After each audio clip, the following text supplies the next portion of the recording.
ফকিনের বাচ্চার লেগে তোমার দরদ উতলায় পড়ে স্বামীর বাচ্চা। তুই যে আমার স্বামী আমি কোনো গুনবো না, তোকে আমি স্বামী হিসাবে খালি গাছ রাখছি, মাঝে স্বামী ছাড়া থাকলে খারাপ পাইছো। তুমি খালি কথায় কথায় রাগ করো। দেখো 40টা বছর ধরে তোমার সঙ্গে সংসার করতেছি, কোনোদিন শান্তি পাইলাম না। স্বামী হিসেবে যে স্ত্রীর কাছ থেকে কোনো ভালোবাসা পাওয়া এটা তো জীবনে পাইলামই না। আর আজকে তুমি কি করতেছ, আমার ধমক দিয়ে রাইখা এই পুত্রবধূরে মারতেছ কেন? গরিব মানুষ। আপনি চুপ থাকেন, আপনার কথা হয় না। ম্যাডাম আমার একটা ইচ্ছা পূর্ণ করবেন ম্যাডাম। আমার তো নাই, আমি জীবনে মহিলা মানুষ ফিডাই নাই ম্যাডাম, মনের আশাটা পূর্ণ করতাম। সব বাড়ির কামলা হয়ে পুত্রবধূর গায়ে হাত। তুমি চুপ! একটা কথা কবা না। আমার বোনের মেয়ের সাথে আমার ছেলের সাথে আমি বিয়ে ঠিক করছিলাম।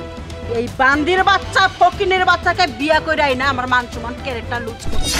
এই ফকিনের বাচ্চা আমার ছেলেকে আমি আমেরিকায়, থাইল্যান্ডে, তারপরে মনে করো যে ইন্ডিয়া, বাংলাদেশ সব জায়গায় লেখাপড়া করাইয়া লাখ লাখ টাকা নষ্ট করছি এই ফকিনের বাচ্চাকে বিয়ে করার জন্য। হ্যাঁ, এই ফকিনের বাচ্চা কি দিয়েছে? কি দিয়েছে আমার সর্বনাশ ছাড়া? একটা কথা বলতে পারবে না। তুই মার, তুই মারতে চাইছিস না? তুই মার, মার, মার।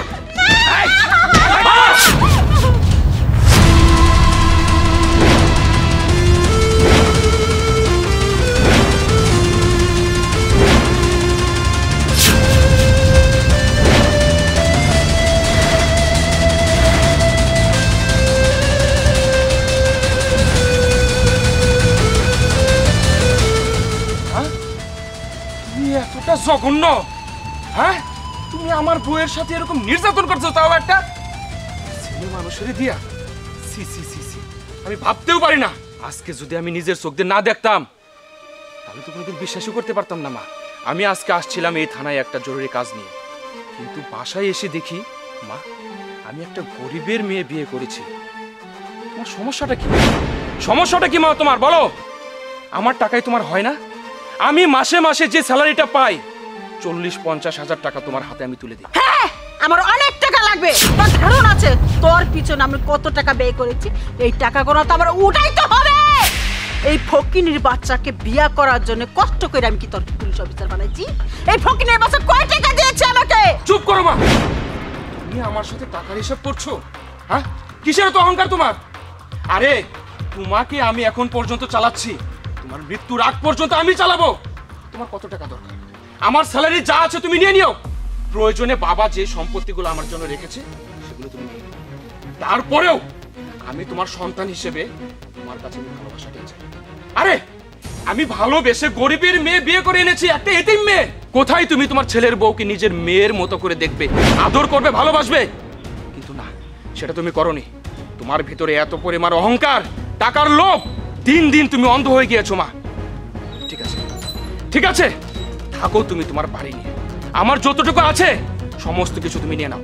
আমার বউ যেহেতু তোমাদের কাছে এতই বেশি হয়ে গিয়েছে, কাজের ছেলেকে দিয়ে মারধর করো। এই মুহূর্তে আমি চলে যাচ্ছি আমার বউকে নিয়ে। চলো কোকিলা। দাঁড়া!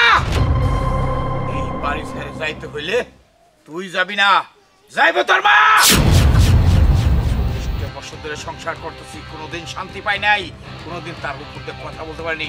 শুধু আমাকে দমক দিয়ে বসায় রাখবে আর ঘরের পুত্রবধূকে কামলা রেখে কামলা দিয়ে পিটায়। ওর এই বাড়ি থেকে আজকে আমি বৃদ্ধ বয়সে তালাক দিতে পারতাম। না না বাবা, আপনি এরকম কথা কইেন না। আপনি যদি এখন এই বয়সে আমারে তালাক দেন তাহলে কেমনে হইব? মানুষেও খারাপ কইব। আর তাছাড়া মা বাপ একটু শাসন করে পোলাপান রে। উনি তো আমার শাশুড়ি না, আমার মা। তাই আমি কিছু মনে করি না, কারণ আমার মা যদি বেঁচে থাকতো আমার হয়তো এমনি শাসন করতো। দেখ দেখ শুন, আরে মানুষ কারে কয়? এই পুত্রবধূর কাছ থেকে তুই শিখে নে, তুই জীবনে কোনোদিন মানুষ হবি না। বৌমা, আমার স্বামী আমাকে তালাক দিবে লইছিল, এখান থেকে তুমি ওর বাঁচাই দিলা। তুমি এত ভালো, আমি তোমাকে চিনতে পারি না। আমি খালি অত্যাচারই করে গেছি, আমারে তুমি মাফ করে দাও বৌমা। আমি আর জীবনে তোমার সাথে খারাপ ব্যবহার করব না। আমার একটা মাত্র পোলা, আমার পোলারে কোনো জায়গায় যাইবার দিও না, আমি তাহলে বাঁচবো না। না না মা, আপনি আমার কাছে মাপ চাবেন কেন? আপনি যদি আমার কাছে মাপ চান আমি তো পাপী হয়ে যাবো। মারা কখনো ভুল করে না, মারা সব সময় ভালো থাকে। কাজটা ঠিক করলা না। তুমি আমার মায়ের তো কম টাকা খাও নাই, আমি তোমার ব্যবস্থা করতেছি। আমি যাই আম্মুরে বলে দিই। এই চুপ! তোর আম্মুরে কি কবি? তুই তো শয়তানের গুড়া। তুই সবসময় তোর খালার কানের মধ্যে ফুচুর ফুচুর ফুচুর ফুচুর করতে আছে। খালা তো বাইরে বিয়ে করবো, খালা তো বাইরে বিয়ে করবো। হাই, তোর খালা তো বাইরে বিয়ে করে নাই। তোর আমি বিয়ে করতে হবে কেন? তুই আমার আত্মীয় আসস, আত্মীয়ের মতো থাকবি। তা না হলে আমার বাড়িতে কোনোদিন আসবি না। আর যদি আসস, তোর বাবা মার সাথে আসবি, একা কোনো সময় আসবি না। যদি আমার বাগনি না হতি না, একটা ঠাস করে কানে নিচে থাপ্পড় মেরে দিতাম। যা, যা বাড়িতে যা। আর তোর মারে কই দিস আমার পোলার পিছনে কিছু টিয়া দামছ না, আমি জমিন বেচে দরকার পড়ে টিয়া দিবি।